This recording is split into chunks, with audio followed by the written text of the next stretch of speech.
Hey guys, James Keller here with MMA Weekly and more. Basically, I'm starting a new channel. It's going to be talking about everything MMA related, Bellator, UFC, things of those nature, and then also bass fishing world and stuff along that line. I'm a huge fan of MMA. Been watching it about 5 years now, and also aside from that, my love is bass fishing.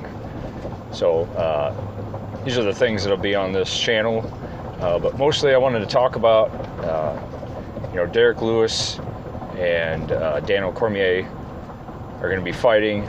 My thoughts on that first, and then kind of some things that I think about in relation to the Conor Khabib is how he pronounces it. Everybody else pronounces it Khabib. So Khabib fight and the things that happen after that. Starting out with Daniel Cormier, Derek Lewis.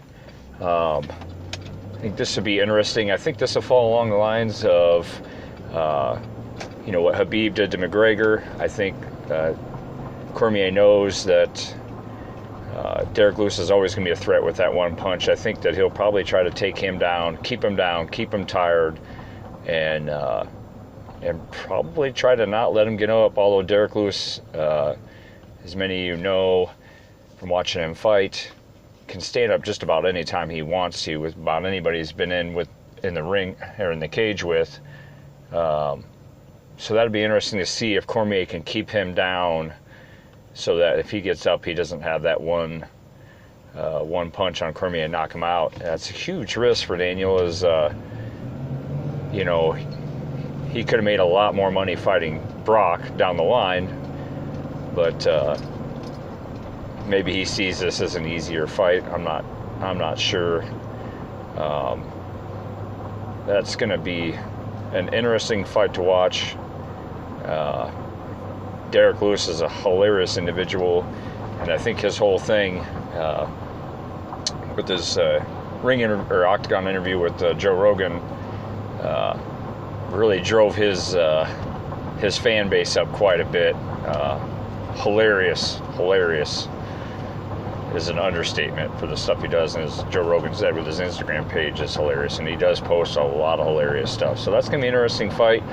I think if Cormier gets him down, keeps him down, he'll probably win decision or possibly TKO. That fight with Volkov, he could have, that could have been stopped a couple of times during that fight. So I think that's what Daniel Cormier will probably try and do. Next thing up, my thoughts on Khabib and Conor. I think he came in looking nervous, not looking confident like his normal self when he walks into the ring. I don't know if, truly deep down inside, he maybe was a little scared of that fight and what could happen and what could be the result for him down the line. He just didn't look good coming in. I mean, Khabib looked nervous coming in as well, but he just didn't look himself. There's no real reason to talk about the fight. Most of you guys that will see this already know what happened. I think he won the third round, but everything else was pretty much landslide. He did stop a lot of takedowns, which was probably unexpected for most to see. But I want to talk about what happened afterwards. And they say that Conor threw the first punch. I really like what Chael Sonnen had to say, which was he was where he was supposed to be. Even though he got on top of the cage, he was in that field of play, just like Chael said in one of his podcasts or whatever he did, and he was where he was supposed to be. Khabib jumped out of the octagon first. So to say that Conor threw the first punch, which is what many people are saying, is just total BS, and I don't subscribe to that.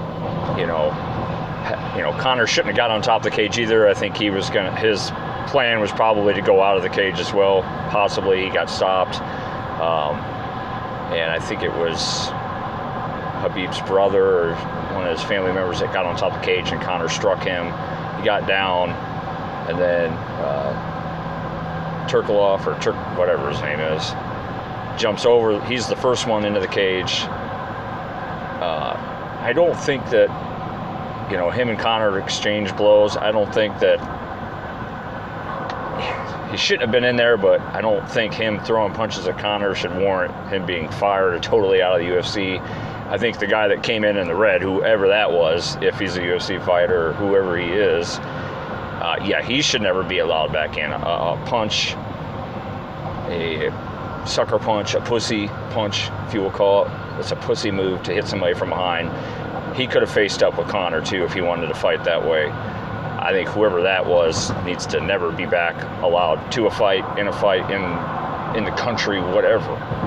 So these are my thoughts on all this stuff. I'll be doing more videos. I'll try and do this a couple times a week. And, you know, as far as MMA, and then I'll throw in some other stuff there too. If you guys like what you heard, like what you've seen, don't like what you've seen, comment, subscribe.